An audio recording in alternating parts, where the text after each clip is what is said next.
and we're about to get started. Right now, I would like to introduce Dr. Viktoria Druz, our speaker for today. I'm so excited about this topic, and I love the name that she chose for the topic, Babies to Toddlers from Movin to Groovin. So with that, Dr. Druz, it's all yours. Hi, everyone. Unfortunately, I can't see your faces, so just please know that when we do, if you either post a question in the chat or later we have a question and answer session, just know that I can't see you. I'd love to see you, but hopefully you can see me. So yes, my name is Dr. Viktoria Druz. You can just call me Viktoria. My email is at the bottom right there on the slide that you're looking at. Hopefully you can all see that. And just a little bit about me. I'm sure many of you are wondering why would I be qualified to have this kind of conversation? So I've been a pediatric physical therapist solely working with children for over 27 years. And I worked at Children's Hospital of Los Angeles and several other really well-known clinics. I ultimately ended up really specializing in babies and toddlers. It's kind of my favorite, although I've worked with all ages, all the way up to teens and beyond into adulthood. I've been working with regional centers specifically under the age of 3 for many, many years. Then I also opened up my own practice. And I'm also currently a professor at Cal State University, Northridge, teaching pediatric physical therapy to the future physical therapists.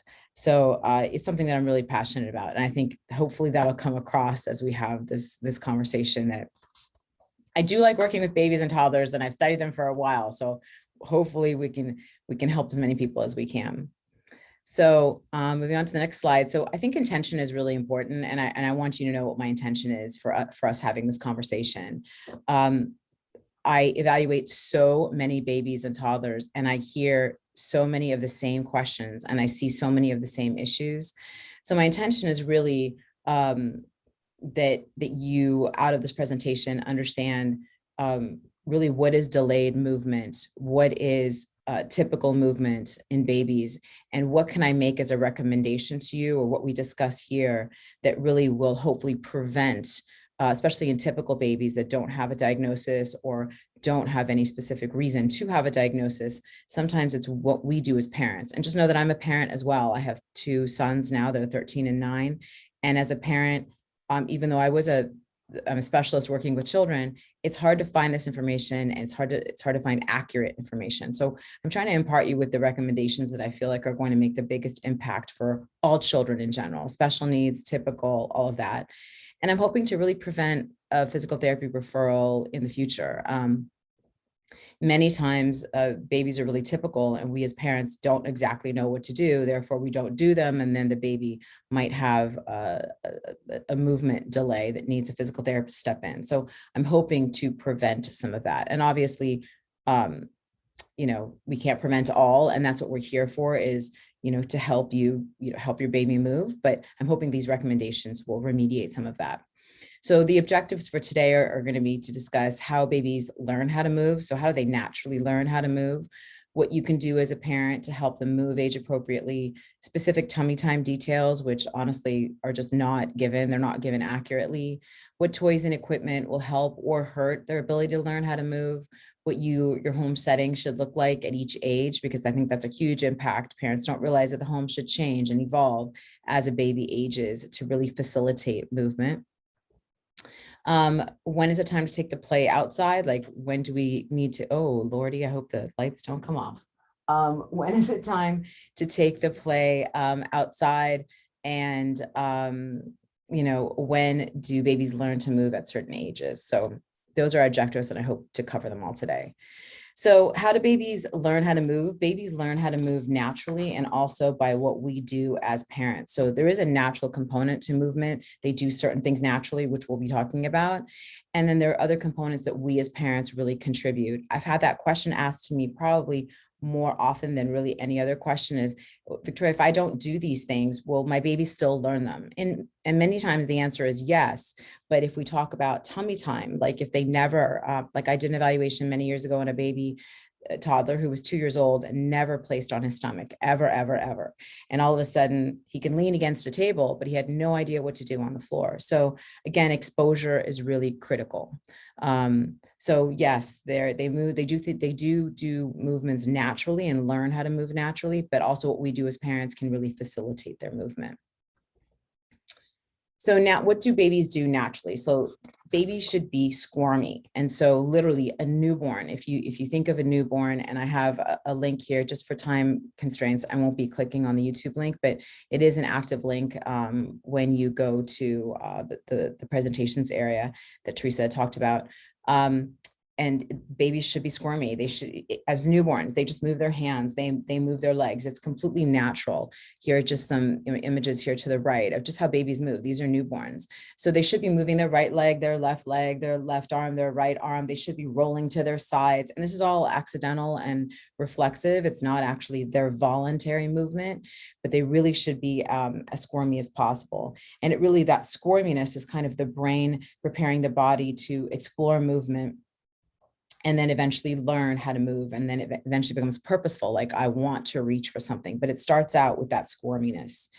Babies should never prefer one side or another. I can't tell you how many times when I do an evaluation as a physical therapist, the biggest red flag is a parent says, oh, my baby prefers their right hand, or my baby prefers looking to the left, or my baby prefers looking to the right.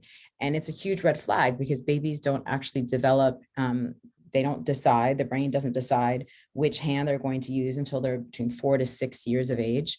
And babies should be able to look to the left and look to the right. They should be able to look in any direction they want. It's all revolves around the musculature of the neck, and they shouldn't have any tightness on one side or another. So anytime a baby's preferring one hand over another before that 4 to 6 age, or preferring to roll to one side, or preferring to only to kick with one leg, we as physical therapists want them to be as symmetrical as possible. We want strength on both sides of the body, strength on both sides of the neck. So that's really, really key. And babies should be able to visually follow a toy from left to right by 2 months old. So you'll hold a toy out, literally they'll be able to follow it left to right, or they can follow your face if you're above them when they're laying down from left to right. And again, there's a really good link to a video here that will show you kind of how babies track. And we'll talk about tracking a little bit later. So that's really important to understand what babies naturally could do. And we'll talk about motor milestones a little bit later too. Naturally, babies should also be able to tolerate being on their stomach and lifting their heads and turning their heads from side to side, even at 1 month of age. And so in physical therapy language, we call that clearing their nose. So you can see this is a newborn here. And so they're barely able to lift their head, but they're able to lift that nose off the bed, and they're able to rotate their head from side to side. So a baby that's not able to do that, there could be some medical reasons for that. Let's say a baby is really colicky and their tummy hurts, things like that. But 9 times out of 10, this is what a baby should do, especially if you started tummy time from birth. And we'll be talking about that specifically. So then if we move on to what can parents do to help their babies learn how to move, it's really important for me to empower you as a parent, for you to understand that you're truly your baby's first teacher. You really are that person that's going to be driving really their life's education. Of course, they have teachers, and especially since COVID, power the teachers. We love our teachers, but you are truly your baby's first teacher. And so it's really important that you lay the baby in different positions throughout the day, avoid using container-like equipment, and we'll talk about what that is, and practice visual tracking activities, particularly for babies. And we'll talk about the specifics of what all that is. So laying the baby in different positions throughout the day, it's really critical that you're going to see this red thing come across every slide. We talk about moving babies in different positions, particularly off their back. Babies must meet these 3 criteria. They have to be supervised, alert, and awake. And we'll talk about that in a minute, specifically when we talk about tummy time more intentionally, but they must be supervised. You can't leave a baby on their side and walk away. They need to be alert, meaning they're not sleepy. We don't want a baby to fall asleep necessarily on their side, especially when they don't know how to roll yet. And of course, fully awake. So the back shouldn't be the only position and the primary position of the day. I think when we have babies, like both my sons ate every hour and a half, I was barely making it, just holding the baby on their back. But the reality is there's many other positions that babies should be placed in by you as a parent. So side lying is one of those positions. It's a really important position, but because it develops, you could see in many of these pictures, their hands are together. So it's the first time babies are able to bring their hands together. So here's another picture of a baby's hands together. It works a lot of the side stomach muscles called the oblique muscles, which will help the baby later learn how to roll. So side lying is a really important position. You could do it on the floor. You could do it on a bed. Here's a picture with a little blanket, receiving blanket rolled up behind a baby. Sometimes I'll use a pillow or a boppy pillow behind the baby. Just have them spend a little time, again, alert, awake, and supervised on their side. You can put something for them to look at. You can use a boppy pillow for them to start laying on their side, but side lying is a really, really great position. And you could also practice side lying by switching the position they are when you're breastfeeding them. So on their left side, obviously for one breast, on their other side for another breast, or if you're bottle feeding, it's also another opportunity to always switch their sides. So because I was not able to breastfeed, I bottle fed both my children. Both my husband and I always used our left arm, and that creates a problem because the head is always turned in one direction. So it's really important that even though your right arm might not be as strong as your left, you switch sides. So the baby will turn this way, the baby will turn this way. So again, just changing their position, and what you do as a parent, you can actually control what position they're in. So now we get to the hot topic of hot maybe for me, maybe not for you, but tummy time. It's such a topic that I have more parents ask me more questions about the specifics of tummy time than pretty much anything that we talk about. And I think that one of the reasons for that is that SIDS, sudden infant death syndrome, the Back to Sleep campaign was created in the 90s by the American Academy of Pediatrics, along with other organizations. And what they found through some research was that babies that slept on their stomach were at much higher risk for SIDS. So the Back to Sleep campaign was tremendous, and we see it even today. The parents get the message of don't lay your baby to sleep on their stomach, lay your baby to sleep on their back. And it's fantastic and super informative because there was a 50% reduction in SIDS. SIDS has still a long way to go in regards to research and fully understanding what it is, because obviously we still have babies that still suffer from, unfortunately, devastatingly from SIDS, but 50% reduction in newborn and baby death as a result of the Back to Sleep campaign. But the problem and the void that it created, and this is justified through research and information, is that what parents didn't know was, okay, if I lay my baby on their back to sleep, when am I supposed to start tummy time? How much tummy time is needed? What does tummy time really mean? And even the name tummy time, oftentimes when I do evaluations, I explain to parents that the word time, like I'll say to parents, how many times is your baby on their tummy? Or when do you tummy time? They're like, oh, I do my 5 minutes a day in the morning. So even just that name tummy time is a challenge, because parents hear that it's a certain time of day or a certain amount, or it's one time a day. And we found through research that pediatricians just aren't doing enough. Even though pediatricians are amazing, they're not doing enough about explaining to parents, when to do tummy time, how much, how much is really important. And so it created this issue where parents became really anxious about putting their babies on their stomach really at all. And then they wait too long when the baby's like 3 months, 4 months old. And now we have a problem because the baby's head is much heavier. It's 27% of the body weight. And so they just really struggle lifting that head. And then the babies will cry and the parents will say, my child doesn't like tummy time, so I'm not going to do it then. And then that creates a problem. So here are the rules of tummy time. So we want to avoid all those issues. We really don't want to start tummy time at birth, and we'll look at what that looks like. Babies must be alert, awake, and supervised, which I keep talking about. 30 to 90 minutes per day, but spread throughout the day. So we don't want to do tummy time 30 to 90 minutes at one time, unless your baby is happy and tolerating it.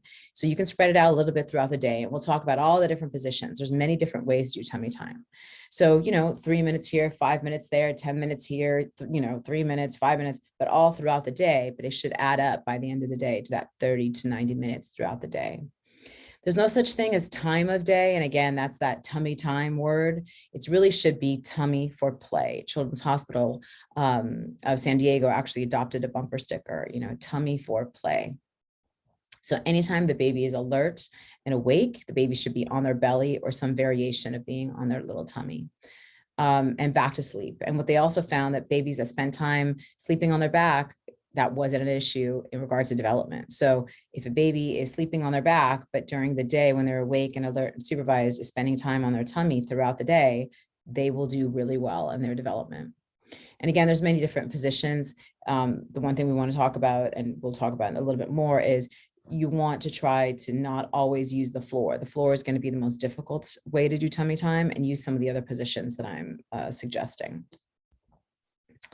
So here are some pictures. You're going to see some images of the whole back to sleep, tummy for play idea. Again, the 3 criteria: alert, awake, and supervised. This is an older baby. I would say this is maybe a 2-month-old, pushing maybe 3-month-old baby. And you can see how high their head is. And this is totally natural. So in this picture, this is a newborn to 2 months old. So this is what I was talking about, where I said the floor is the most difficult. If you have a baby that can tolerate tummy time on the floor, great. Many babies can't. It's just hard. There's nothing for them to look at. Unless the parent is down on the floor looking at them eye to eye. I use mirrors and all types of other things, but the floor could be the most difficult because again, the baby's trying to lift that really heavy head and it could be difficult. And then we also have the other problem where a lot of parents like to do it on the couch or on their bed. And I try to really discourage that. First of all, you never know when your baby's going to learn how to roll. And again, sometimes they roll by accident. You don't want them rolling off the bed. You don't want them rolling off the couch. You run to answer the phone. You run because you're cooking something in the kitchen. You take your eye off for a second. And of course, that's when things happen because babies that's how children are, right? You have to have eyes behind your head. So it's really, really important to understand that ideally putting them on the floor, but on a soft surface, and then using some of these other strategies. But again, the floor is going to be the most difficult. So for a newborn, you could try these other strategies. And as they get older, move closer to the floor on a soft mat to protect their head. So some other strategies would be like over a towel, over a beach towel, over your lap. Obviously it's a picture of daddy, but I have so many clients, mommies that lay babies on their chest. The key is you have to be fully reclined. Like in this picture, a lot of parents think they lay the baby on their chest like this while they're sitting, that's tummy time. Well, you have to be fully reclined so the baby is laying on their stomach. So just follow these pictures and it should really be helpful. Here are pictures between 3 to 5 months old. So this is a boppy pillow. We use them, obviously they were invented for breastfeeding, but we use them a ton for sitting, for tummy time, for all different types of developmental skills. And this is a much older baby. This is leaning more 4, almost to 5-month-old baby. So here's a boppy for a younger little baby. And again, the toys are so important because 3 to 5 months, they can really see them. So putting them on the floor to give them stimulation, give them a reason, a motivation to enjoy tummy time. You in front of the baby. So this is a 5-month-old baby that's able to push up on their elbows. So these are really great options for tummy time. More tummy time options, again, supervised, alert, and awake. I like to use my lap a ton. Why? First of all, I can lift one leg. So this leg here is up on my toe. So the baby's at an angle, not fully flat, which just gives the baby a little bit of an advantage. So it's not so difficult. I will move my legs back and forth. So now I'm using rocking to calm the baby, and babies are so used to movement. That's what they felt in your tummy. Movement is really natural to them.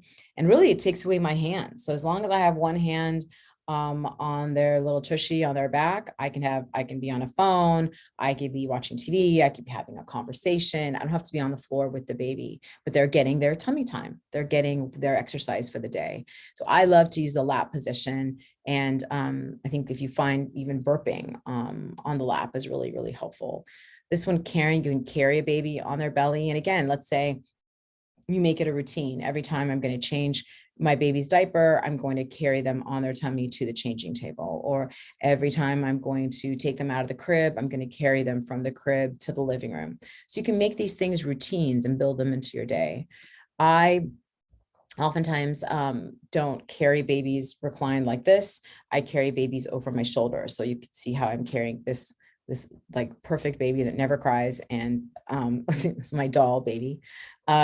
But I carry babies on their shoulder, on my shoulder, and it gets that baby to lift their head. Their arms should always be in front. So again, if you follow these pictures, they should be pretty straightforward, but these are all options for tummy time than just laying a baby flat on the floor.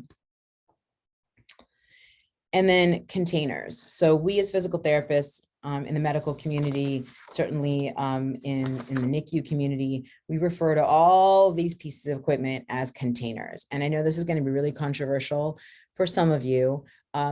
Some of these pieces of equipment are extremely cultural. Like if I try to tell families, try not to use a walker, I mean, I'll have grandma, mom, cousin, all the relatives come out saying, oh, that's how I learned how to walk, or that's how, my grandma learned how to walk, and it goes on and on and on. So it is very cultural, and I understand that I'm saying something controversial, but just know that I say this at almost every evaluation.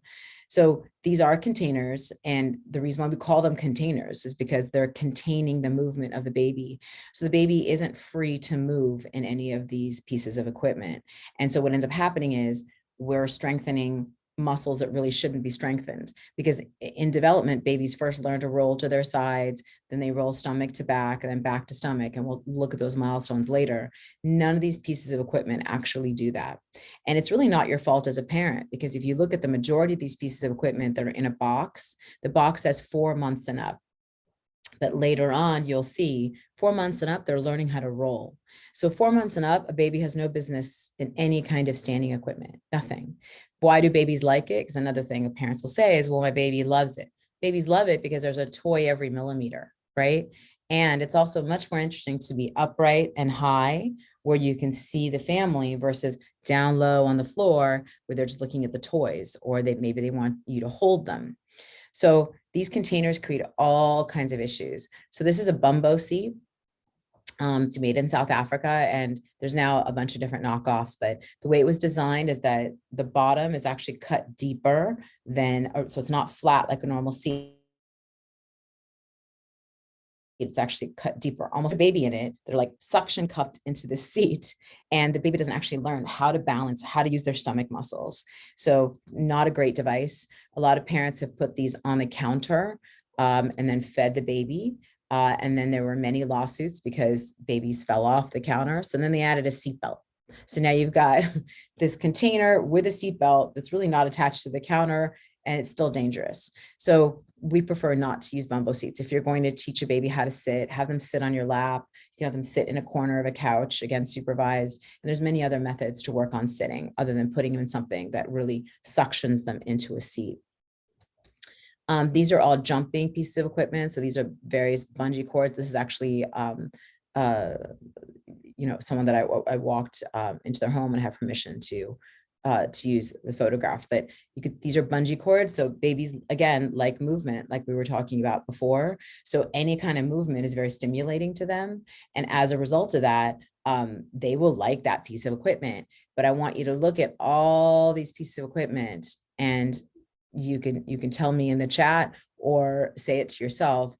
The one thing in common is look at the bottom and look at their little feeties. Look at what they all have in common. Anybody want to guess what that is? You can put it in the chat. What are they doing with their toes?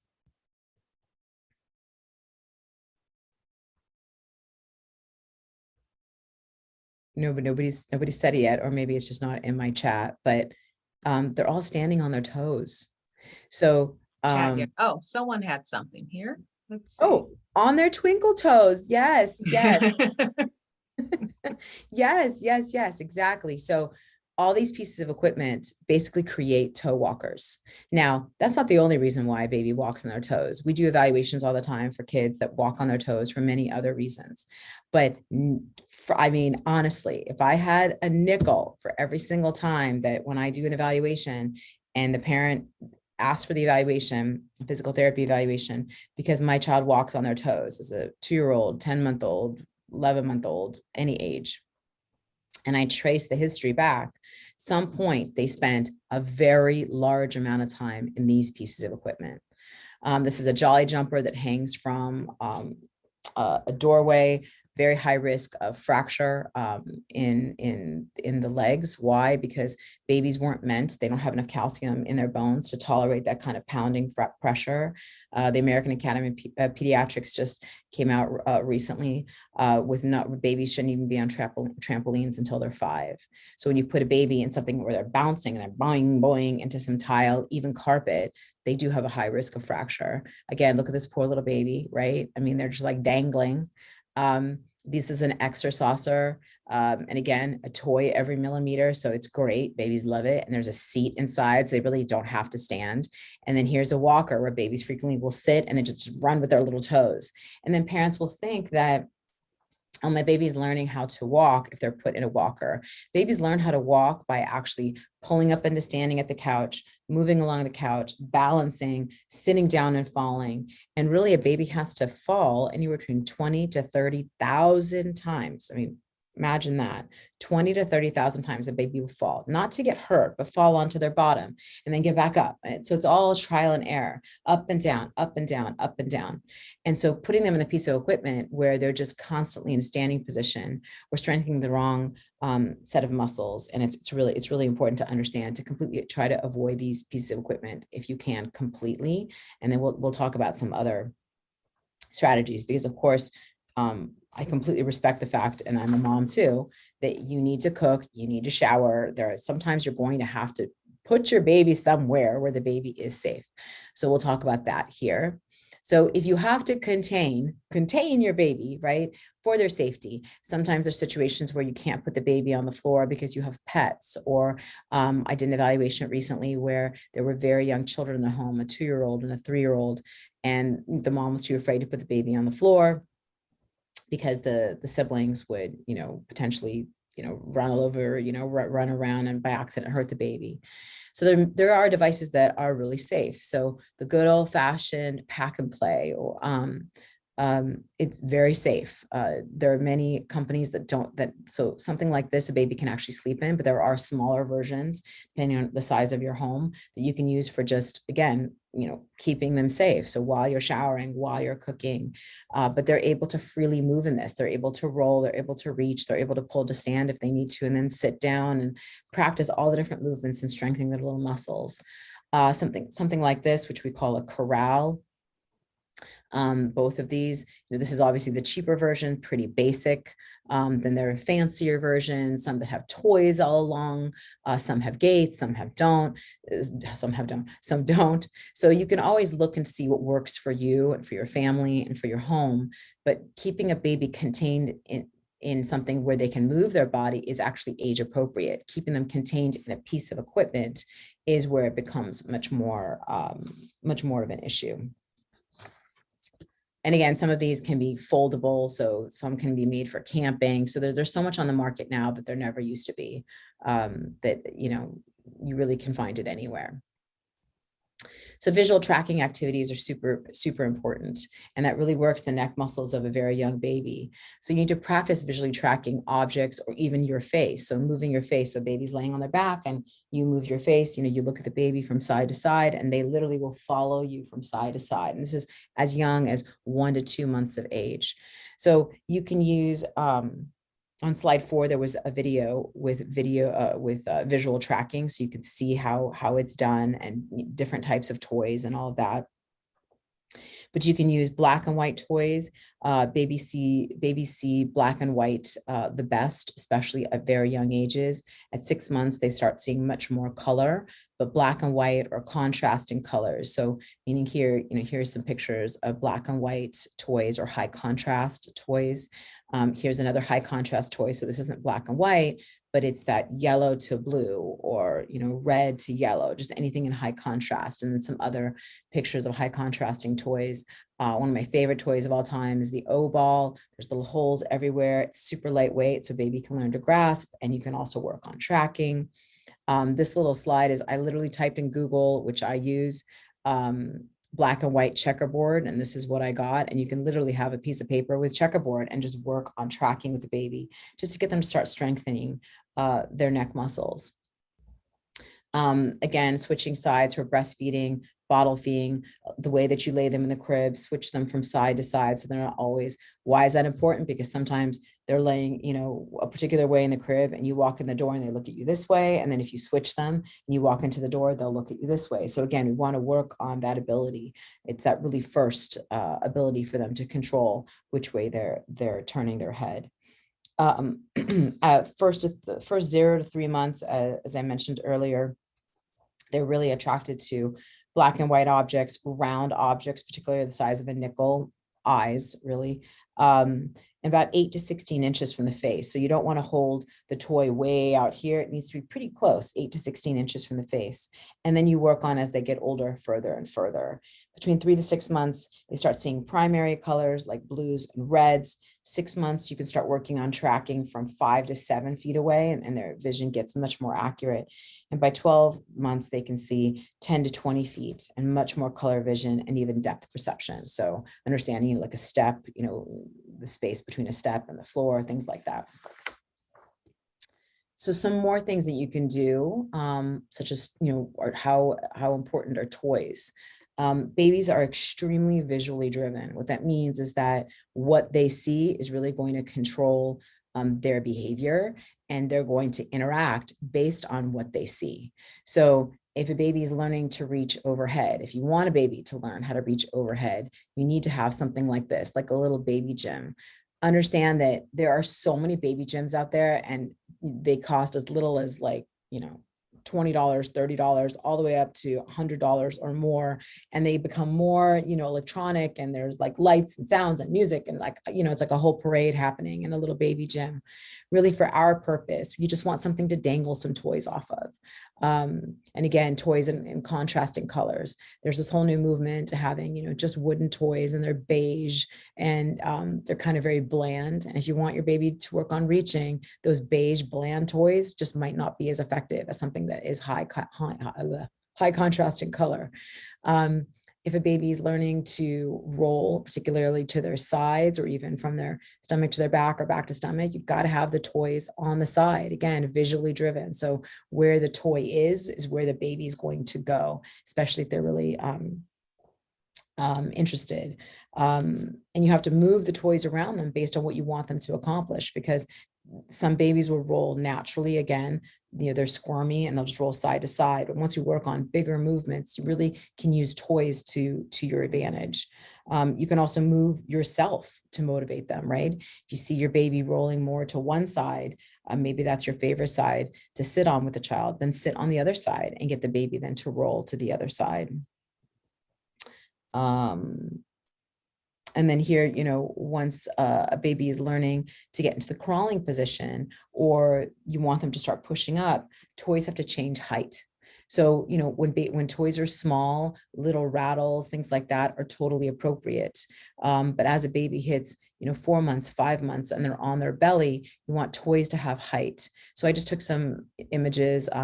This is what we call an activity cube. This is a stacking ring, but again, it has height. So when a baby is laying on the floor, it's going to want to look up a little bit higher to look at the top of these rings. There's just more examples of toys with height. So again, because babies are so visually driven, the toys have to change with the baby. We start with small rattles, things for them to hold, and we progress to taller toys to get them to reach higher, get on hands and knees. And it really can be the motivator as to why the baby is moving versus why they're not.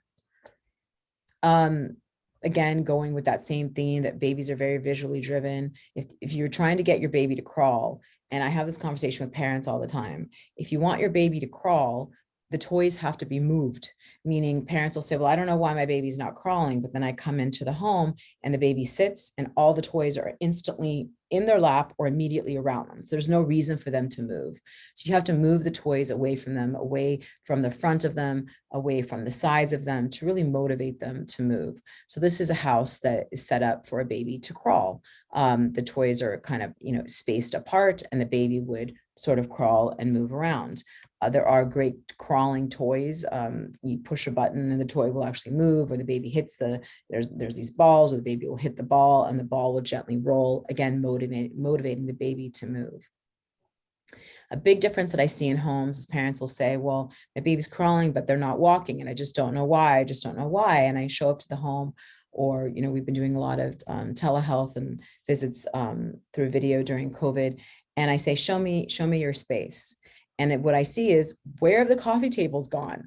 It's like, so the baby's crawling because all the toys are on the floor. So the home still looks like this, where all the toys are on the floor. And again, because babies are so visually driven, if the toys are on the floor, they won't get up because there's no reason to get up. So when a child is learning how to walk, we've got to take the toys from being on the floor to being on the couch or the coffee table or a chair, or pretty much anything where visually they have to be interested. And it doesn't always have to be a toy. I have more children interested in the remote control, a cell phone, your keys, cereal if they're eating cereal, their bottle. It's like you just want to visually engage them, like the world is up here, and you'll be surprised how quickly they respond to, okay, I don't want to be on the floor anymore. All my favorite stuff is up here, and it'll motivate them. Parents are really afraid of coffee tables. Obviously, many of us have coffee tables that are metal or glass. And of course, that's not safe for a baby. I have many parents that use ottomans that are covered in fabric. They're not expensive. You can find them at TJ Maxx or Burlington Coat Factory, or oh my gosh, what's that home store? But you guys know what I'm talking about. There's many inexpensive Home Goods. There you go. Home Goods, where you can buy inexpensive ottomans that are relatively soft, that the baby can walk around and cruise around. And again, you can put toys on top. That'll be motivating for a baby. This is something called an activity table, really motivating for babies, because again, there's a ton of toys and music on top. So they'll want to actually stand and play. And then at a certain point, you'll want to get something like this, which is a push toy. So instead of that walker with wheels where they sit and scoot with their toes, you want them to actually hold on to the bars of this little walker, and you're holding on to them, and they're learning how to push it and control their balance. And they will sit down and plop and lose their balance. But again, all of development is really trial and error. Depending on the walker, the push toy that you get, you'll have to weight it down. Sometimes they're a little bit too light and they'll kind of tip backwards. So you can, depending on what you get, you can add water bottles inside. I have some families add like Velcro ankle weights. And then you can adjust. Some of them have adjustable speeds where you can control how quickly the wheels go, so that the push toy doesn't take off. I keep saying walker, I'm sorry. The push toy doesn't take off on them. But you could see how as the baby ages, we were going from crawling to learning how to walk to all these pieces of equipment that the baby has to evolve through. So your home has to change what it looks like. And then I really explain to parents that babies need a destination. So if they're standing at the couch and they're playing at a couch, and all you have in your home is just the couch and no coffee table, and let's say the TV is 10 feet away, even in a small apartment, for babies, that's just too far. They don't feel safe. They won't take their first steps. Babies on average walk, the first distance is about 4 feet. Why is it 4 feet? Because it's the crib. So it's that visual. Again, they're very visual. They kind of analyze, like, okay, is this a distance I feel like I'm willing to try to take a step, or are all the toys on the floor, so I might as well just plop down and go crawl? So just understand that you have to create an environment for the child to want to walk between furniture. And if you don't have a coffee table, you can use a dining room chair. You can use this activity table. So take this activity table and put it in, about 12 inches away from the couch, and have the baby go from the couch to the activity table. And you judge that distance based on, how far they're willing to go. And as they start going from the couch to the activity table or a coffee table, then you move it out a little bit further, and you'll be surprised that the baby will actually take steps, because they're visually kind of assessing, how safe is that distance for me, and do I want to try it? So again, the house has to change and evolve. The toys have to change and evolve as a baby ages to get different developmental skills that you're looking for. So when is it time to take the play outside? So the park is the perfect setting for kids to learn how to be kids. Children really learn through imitation, and they imitate not only the same age peers, but they also imitate older children. They develop their social skills, their language skills, their movement skills, really all through imitation. And I know COVID has made that so difficult, but as our numbers are dramatically improving, they really should be at the park. And parents will say to me, well, how often should I take them to the park? It really depends on how active your child is. I have boys, if I didn't take them to the park every single day at a certain time, they would be climbing the walls. They had a lot of energy, and it's a great place to really get that energy out. Especially once they're walking, they really, really need to be at the park to get just much stronger. Climbing stairs, sliding down the slide, with some help, climbing different pieces of equipment, swinging. I mean, all these skills are so perfect at the park. You can see here a little guy climbing, swinging, stairs. These are all strengthening activities for babies. So it's just so important. And I really think for parents, you should make it a ritual. Like every single day at a certain time, you go to the park, and you'll find that babies will sleep better. They won't get into trouble as much, because when they're bored, they look for things and ways, to burn that energy. And sometimes it's in a negative way, right? You'll find them, crayons on the wall. You'll find them doing naughty things because they need to get that energy out. And sometimes it'll be in a negative way rather than the way that you want it to be. So here's some major milestones. And I think this helps parents. There's so many books out there that give you all these numbers. And I think it's really confusing for parents to know when, at what age should my baby doing what. So I'm not talking about premature babies. That's a kind of a separate conversation. And certainly if you have questions afterward, I'd be glad to answer that. For babies born not prematurely, we'll go over some of these numbers and understand that there is no baby that is ideally at every single one of these numbers. That if a baby is behind by 1 or 2 months, it's not the end of the world. It's more the bigger picture. Are they behind by 2 months and they've always been behind, and you can't kind of bridge that gap, and they're having trouble in many different areas? So we'll talk about, how to deal with that later. But, if your baby's a little bit behind, it's not the end of the world. It says here jumping at 24 months. My son didn't learn to jump until he was 2.5, and, the world didn't fall apart, and he's totally fine and all of that. So just understand that, there is a certain window, but the younger the baby is, the more we want them to be relatively on time. So you do want a baby visually tracking from side to side by 2 months, rolling from their stomach to back between 4 to 5 months. And if you've been doing enough tummy time, they will naturally roll from their stomach to back. Again, the head is the heaviest thing of their body. So they're on their bellies. They naturally just kind of shift their head over, and the first stomach to back is really a fall. And then rolling from back to stomach usually happens around 6 months. So by 6 months, they should already be rolling stomach to back and back to stomach, and in both directions, left and right. Again, going back to our original theme, they shouldn't have a preference. They should be starting to sit at 6 months, meaning they could balance for several seconds, up to 30 seconds by 6 months, or even sit for longer periods. Crawling 9 months, walking between 12 to 15, but also understand that the majority of the population, 99% of the population, walks by 18 months. So if your baby is starting to walk, is walking with a push toy, is cruising between furniture, but it's just not walking independently at 15 months, it's not the end of the world. There is still that 18-month timeline. It doesn't mean you shouldn't ask or talk to your pediatrician, which we'll talk about, but to understand there is a certain window, and it's okay if they're, again, a month or 2 behind. Running by 18 months, and again, jumping with 2 feet off the ground by 2. But again, some kids will be jumping a little bit later, depending on how much you practice it, depending on how much you encourage it. So what happens if you think your baby might be delayed? Speak to your pediatrician. And I put here and or. I don't want to insult anybody. I don't want to hurt anyone's feelings, but it's really important for parents to understand that pediatricians are experts in medical management of your child. They're not experts in development. Some pediatricians have taken more courses. Some pediatricians really collaborate really well with therapists that are experts in development, and some pediatricians don't. So you'll go to your pediatrician, you'll say, hey, I'm really concerned that Johnny, he's 6 months old and he still is not tracking. Or he's 1 and he's still not sitting by himself, or he's 1 and he's still not crawling. The pediatrician says, oh, wait, it's no big deal. It'll all just work out. They might not be accurate, in the sense that you might need a pediatric physical therapist, even for 1 or 2 visits, just to kind of give you a booster on what you can do in your home, or maybe toys that you're using. So speak to your pediatrician if you have a good collaborative relationship with your pediatrician, but you can also self-refer, and this is really important. Regional Center works with kiddos up into adulthood, but they have a program called the Early Start Program for children under the age of 3. It's completely free to receive a developmental assessment, and you can completely self-refer. A lot of parents don't know that because they're assuming their pediatrician refers them.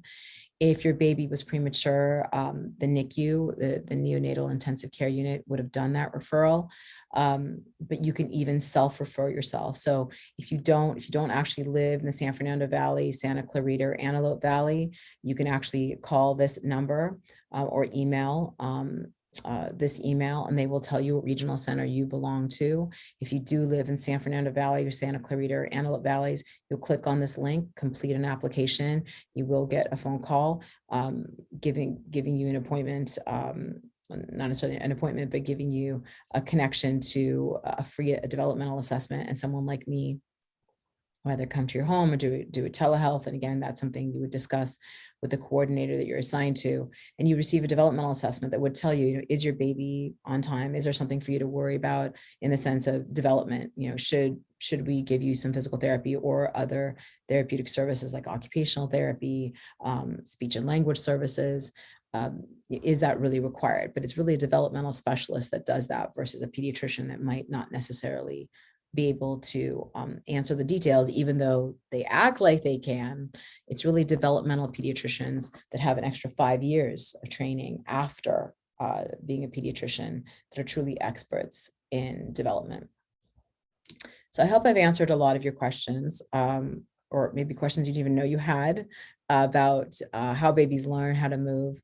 And I really appreciate your time. And especially these days, our time is so valuable with our kids and all of our lives shifting and changing through this crazy time. So if you have any questions, I'd be glad to answer them.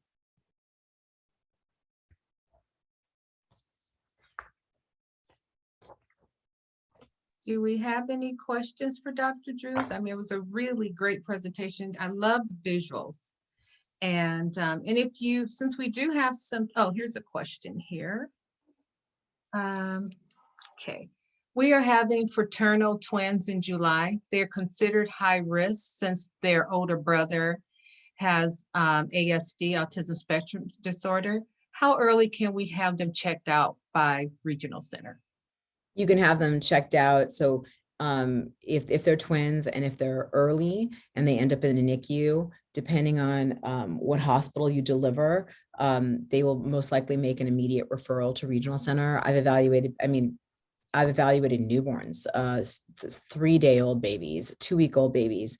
Sometimes we can't see as much when they're really young. Things we'd be looking for when they're really young is, let's say, the things we talked about earlier is, is a baby looking to the left, looking to the right? How are they handling tummy time? Things like that. And they might do well on that developmental assessment. We might give you some tips on things to work on, exactly what we talked about during this PowerPoint. And then they might do fine and not need any developmental services, but then all of a sudden the baby starts aging, 6 months, et cetera, 7 months. And you start thinking, okay, now I'm concerned again. You can always ask for another developmental assessment too. So we evaluate babies extremely young. I mean, again, I've had 6-day-old, babies, 2-week-old babies, 1-month-old babies. It doesn't mean we'll be able to answer all the questions because they might be too young and they might be doing really well at that age, but you can always have another developmental assessment done again. Okay, our next question, Dr. Druz, is my daughter has been in physical therapy since 9 months old. And okay, just jumped around 1 second. Uh-oh. Oh, I just lost the question. 1 second. Maybe more questions popped in. Yeah, I'll go back to that one. I'm not sure if this is the appropriate venue for this question, but since you discussed the body positioning and things like jumpers, I am curious about your thoughts on baby carriers. I wonder about some of the carriers and how they position babies' legs and how they may affect growth and development. It's a really good question. And that's something that I was really thinking about putting in this presentation. And I was trying to stay on topic and stay within my time frame. So I was like worried that I could talk about babies forever because you clearly tell that I like babies. Baby carriers are great. It just depends on positioning. So There are some really great baby carriers. If you email me on the slide, on the very first slide, I'll scroll over there. There's my email address. There's some really, really great baby carriers that the baby is actually positions in a sitting position. So we don't want the hips super close together. We want the hips to develop nicely. So it should be about shoulder width apart. And there's some really great baby carriers that support that. What you don't want is you don't want the baby with their hips, super close together, because the hip is still developing that ball and socket joint right in their little pelvis. So you want the legs, slightly apart, almost like a sitting position with their legs slightly, shoulder width apart. So as long as the baby carrier does that, and then depending on the age of the baby, some baby carriers, the baby's position with their head only in one direction. So again, it's the whole idea of, rotating the baby in the other direction. So for newborns, the amazing scarf wraps where the baby's like, a little burrito. Those are lovely. It just depends on the age of the child. You can always email me depending on the age of your child, and I could give you some recommendations. But it's more about the hip position of baby carriers. So babies are great. It's just a matter of the position of the hips that are really important. Next question. My daughter has been in physical therapy since 9 months old. She is now 19 months old. She is walking, but not running. How can I encourage that? So I'm sorry, Teresa, did she say she's currently in physical therapy now?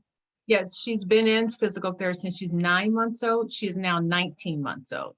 So I don't want to step on anybody's toes here. So the goal is that if you have a physical therapist that you're actively working with, I'd really recommend that you discuss that with your physical therapist.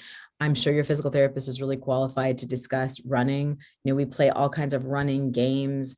We play chasing games.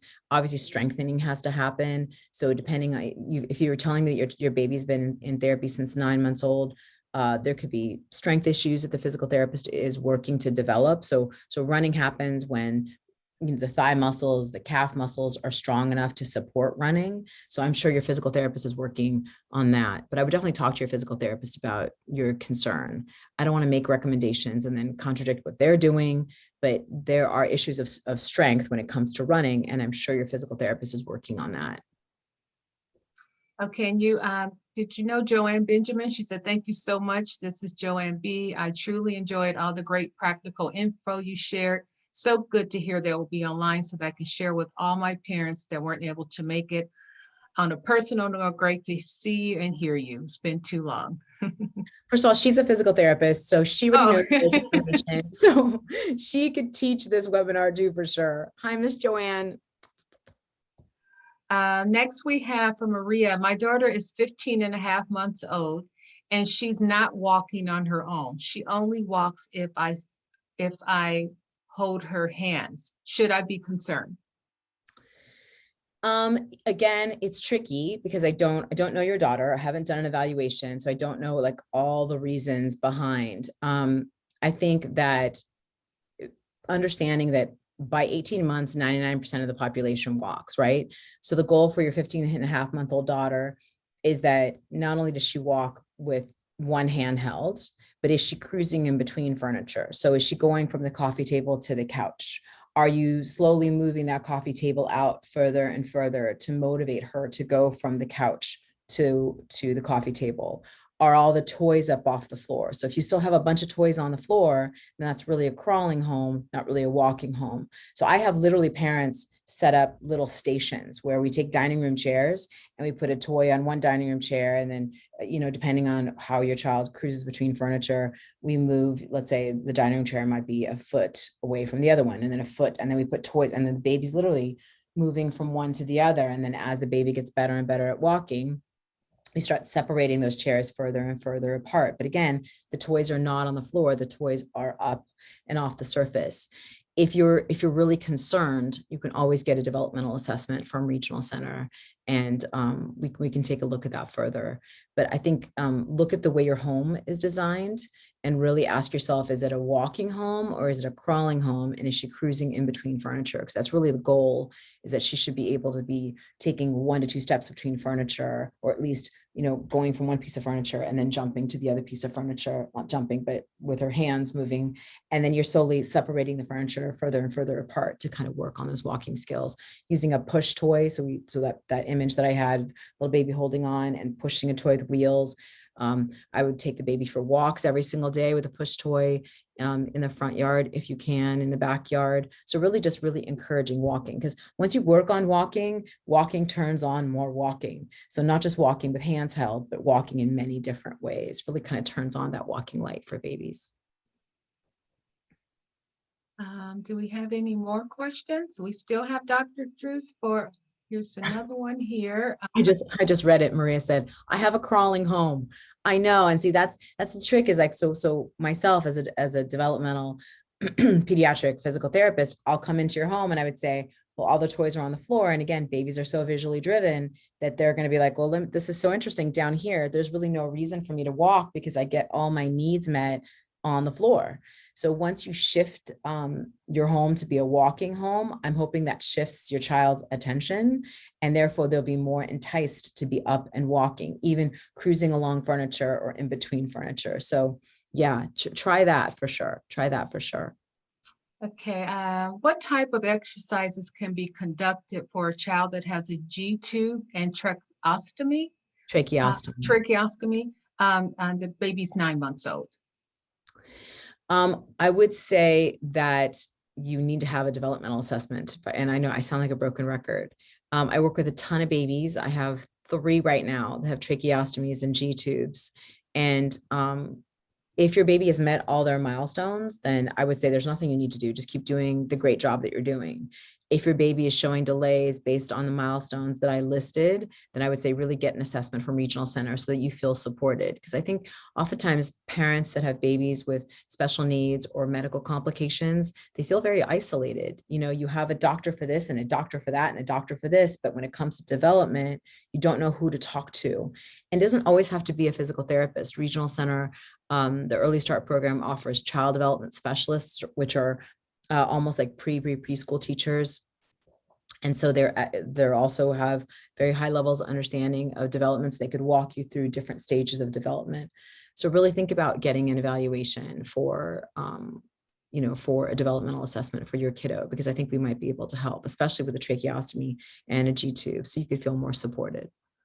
Yeah, and she's saying that her child was recently referred, but anxious to do something. I know, and I wish I could help you. It's like if I was, in your home, and I think I'd be totally irresponsible if I just started like randomly listing things, right? Because I need to ask you a million questions, like their background, what are they doing now developmentally? Then I could be able to tell you what we need to move towards. So I know you're anxious. And again, as a mom, as a lioness for my children, I understand what that feels like to really want to take care of your child, but we want to do it the right way, where it's individualized care, where you get an assessment and then we kind of direct what your baby needs or how to work on different skills on an individual level versus me trying to guess and then tell you the wrong thing. And I don't want to do that. What about these rest pads that are sold on Amazon to avoid flat head? Do we need these? So the whole flat head thing. So the flat head thing started with the whole back to sleep campaign. So what happened was, as we were talking about earlier, is that so many babies were placed right on their back for sleeping, for day, for night, car seats, things like that. And babies are just spending too much time laying flat on their head, swings, right? Anything where a baby's head is against a surface is going to create a flat spot. How do babies not have flat spots? They look to the left, they look to the right. Think of like a piece of clay, it's like molding pressure. So if they look to the left, there's a little bit of pressure. And then you look to the right, there's a little bit of pressure. So they get molding forces that create that round head shape. For me personally, if a baby is a newborn and you've spoken to your pediatrician, you've showed them the device and you received approval to use the device with a newborn, and your pediatrician's okay with it, then use it. If the baby's not a newborn and they're moving in their crib, it's just very dangerous because again, we don't want SIDS, we don't want them to suffocate, we don't want them to turn over and now they're in this pillow, especially because most of them are made with memory foam. I would say the biggest thing you could do for the whole flat head issue is a ton of tummy time. So the less time they spend laying on their back and in other positions, laying on their left side, laying on their right side, laying on their tummy, being carried on their tummy, all the different options, the less they're going to have that flat little spot on the back of their head. Are there any orthotics or exercises for inward pronation of the feet for a walking child? I don't qualify for regional center.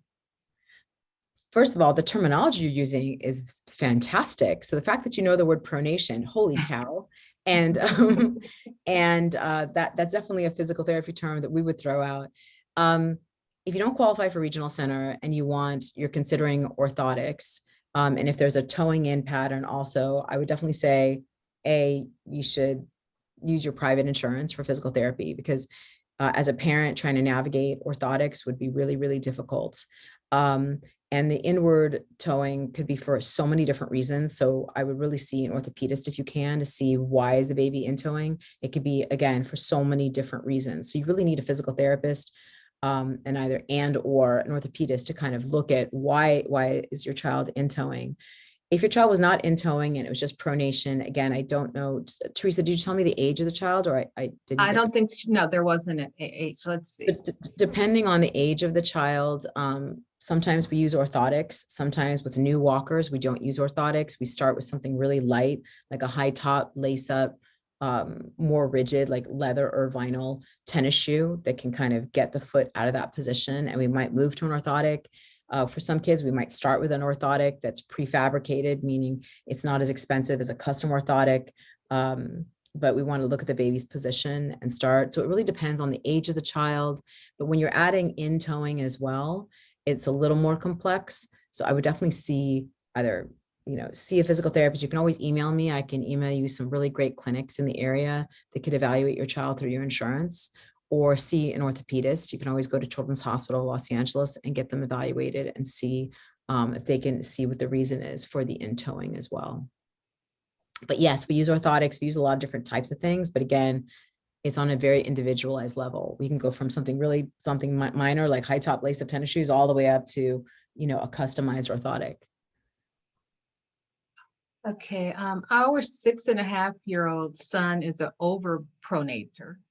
He used DAFO's patty bobs, but they aren't enough. Any tennis shoes you really like for kids that are overpronators?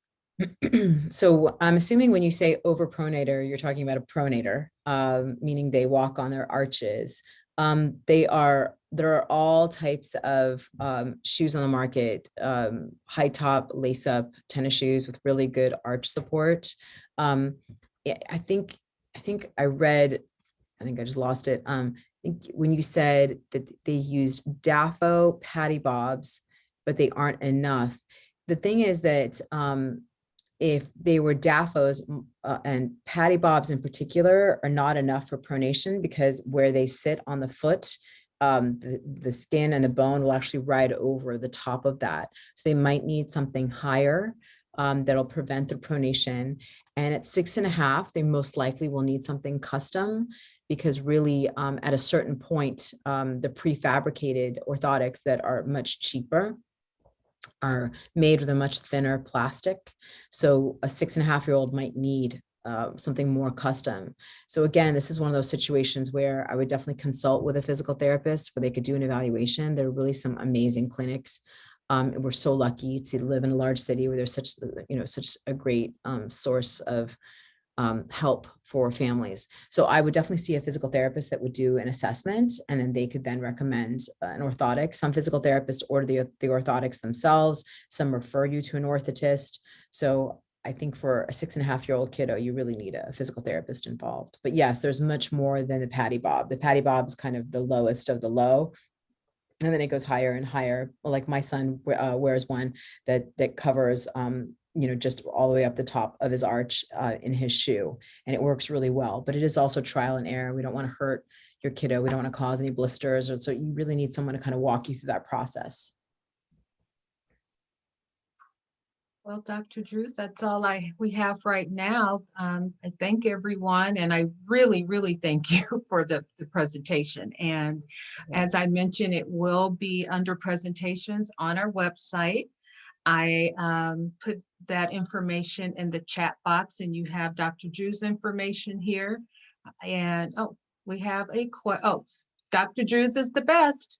And then I think I have a thank you, Dr. Druz and Teresa. Wonderful presentation. That was from one of the service coordinators. Hi, Chris Wu. Miss seeing you. I just want to make sure I'm not missing any questions here. Anything here? Yep, that's what we have. So thank you so much. And just to let everyone know, next week we will have another webinar on social and emotional. It'll be a webinar that's also, the information is on our website, and you can still register, and we will hopefully have Dr. Druz come back again. But you can reach her in the meantime, and everyone have a great weekend, and we will see you soon. Thank you, Dr. Everyone, Druz. thank you so much for your patience with me. I appreciate it. I'm going to, before I forget, let me stop the recording.